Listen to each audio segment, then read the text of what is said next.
Hallo Leute, das heutige Video wird ein kleines bisschen fies, aber auch richtig spaßig, denn ich möchte heute Skincare-Produkte zeigen, die ich meinem schlimmsten Feind empfehlen würde.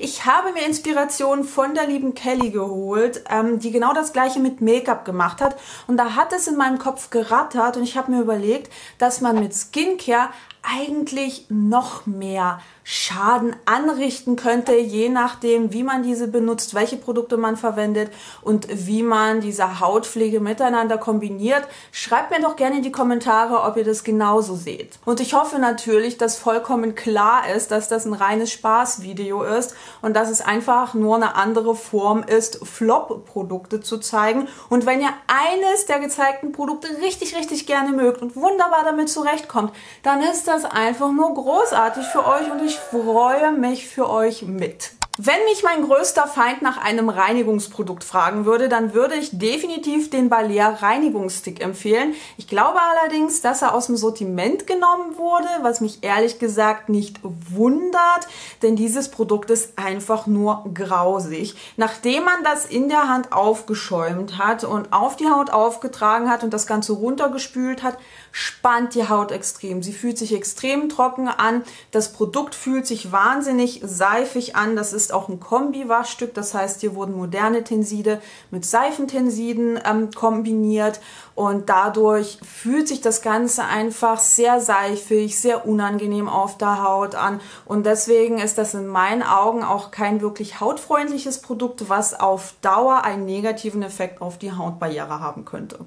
Nachdem mein größter Feind den Reinigungsstick verwendet hat, würde ich empfehlen, den Oil and Water Double Cleanser von The Inkey List zu verwenden. Das ist ein Produkt, bei dem ich mich frage, ob es überhaupt getestet wurde, ob irgendwelche Leute Muster bekommen haben, um das Ganze auszuprobieren, denn es funktioniert überhaupt nicht. Theoretisch soll man das so in der Hand mixen, damit sich die zwei Phasen miteinander verbinden, weil das Ganze eine Öl- und eine Wasserphase hat. Aber diese Phasen, die trennen sich so schnell und verbinden sich so schlecht, dass dieses Produkt sich einfach nur wahnsinnig unangenehm auf der Haut anfühlt, und dann entfernt es keinerlei Make-up, keinerlei Schmutz oder dergleichen. Es liegt einfach nur komisch auf der Haut auf und tut nichts für die Haut.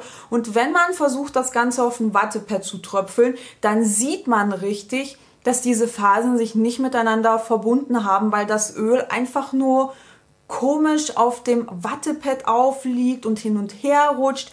Deswegen ist das definitiv ein Produkt, bei dem man sinnlos sein Geld ausgeben würde. Okay, kommen wir zu einem Produkt, das falsch angewendet der Hautbarriere extrem zu schaffen machen kann.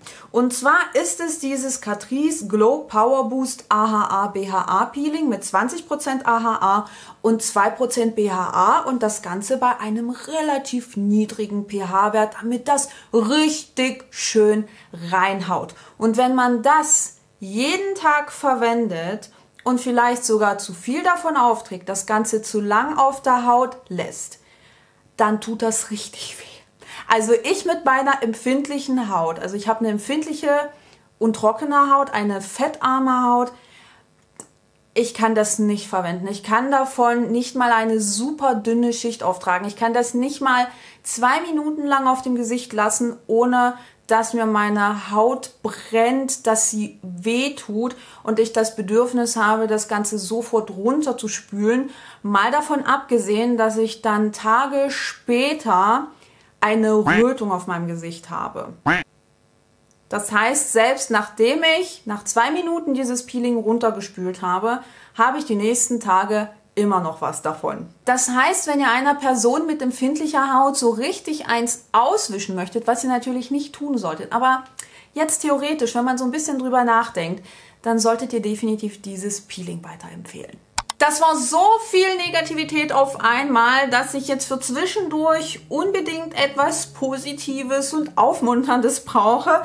Deshalb werde ich jetzt mal ganz fix durch eure Kommentare auf YouTube scrollen, denn ich bin mir zu 100% sicher, dass ich mindestens einen Kommentar finden werde, der mich richtig happy machen wird. Und da sehe ich auch gleich einen von dem lieben Jan, der einen wunderschönen Kommentar geschrieben hat. Vielen, vielen, vielen lieben Dank dafür. Ich freue mich riesig. Vor allem, wenn die eigene Arbeit so wertgeschätzt wird, ist das einfach nur großartig. Und jetzt, da ich mich ein bisschen besser fühle, kann ich weitermachen mit den Skincare-Produkten, die ich meinem schlimmsten Feind empfehlen würde. Natürlich kann man auch mal ein bisschen Wellness gebrauchen und wenn mein schlimmster Feind mich nach einer Maske fragen würde, dann würde ich die Hello Good Stuff Face Mask von Essence empfehlen. Nicht unbedingt, weil das Produkt verkehrt formuliert ist, sondern weil es extrem krass parfümiert ist. Ich wette mit euch, wenn ich den Tiegel aufmache, falle ich in Ohnmacht. Oh!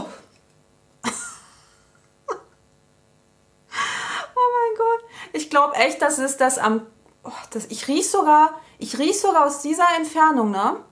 Ich glaube wirklich, das ist das am krassesten parfümierte Skincare-Produkt in meiner Sammlung. Ich habe Parfums, die nicht so extrem duften, die nicht so intensiv riechen. Also es ist wirklich krass und... Boah, ich krieg echt gleich Gänsehaut, ne?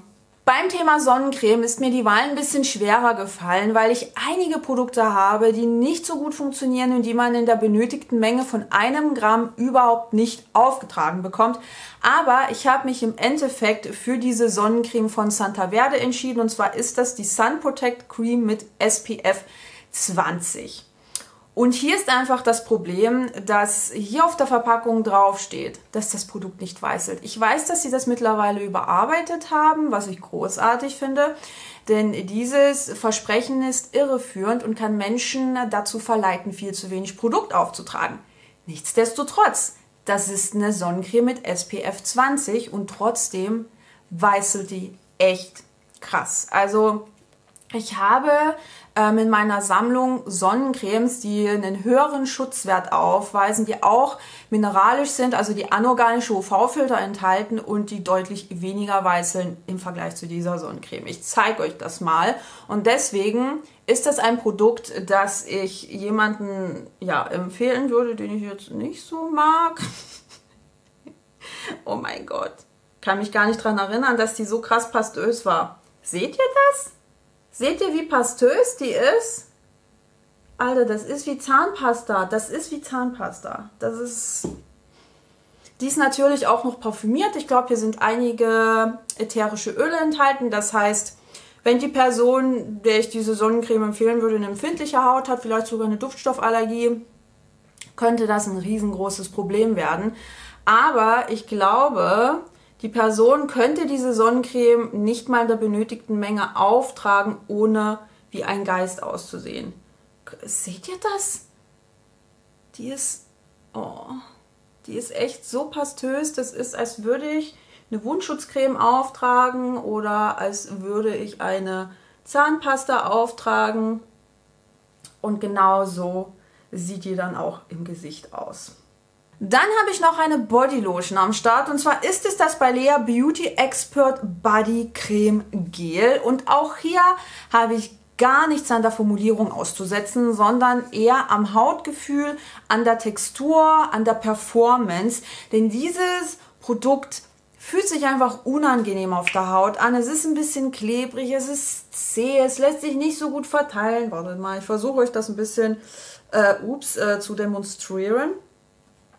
So an sich, wenn man die aus der Tube quetscht, sieht die richtig, richtig schön nice aus. Und wenn man auch ein bisschen mit dem Finger reingeht, wobei ich glaube, man sieht schon, dass das Ganze etwas zäh ist. Und wenn man jetzt wirklich anfängt, die zu verteilen, das zieht richtig zähe, klebrige Fäden und die zieht ewig und 3 Tage nicht ein. Das heißt, wenn eine Person dieses Bodycreme-Gel in einer entsprechenden Menge auftragen würde, dann könnte sich diese Person stundenlang keine Hose anziehen, kein T-Shirt anziehen, keine Bluse anziehen, kein Hemd anziehen und würde den ganzen Tag nackt rumlaufen. Und das ist bei diesen Temperaturen aktuell bestimmt nicht angenehm. Falls ihr nach meinen Empfehlungen gerne ein Video sehen möchtet, in dem ich euch meine persönlichen Skincare-Favoriten zeige, dann klickt hier drauf und schreibt mir bitte in die Kommentare, ob ihr euch so ein ähnliches Video für meine beste Freundin wünscht. Sprich Skincare-Empfehlungen für meine beste Freundin. Und ansonsten sehen wir uns dann beim nächsten Mal. Ciao!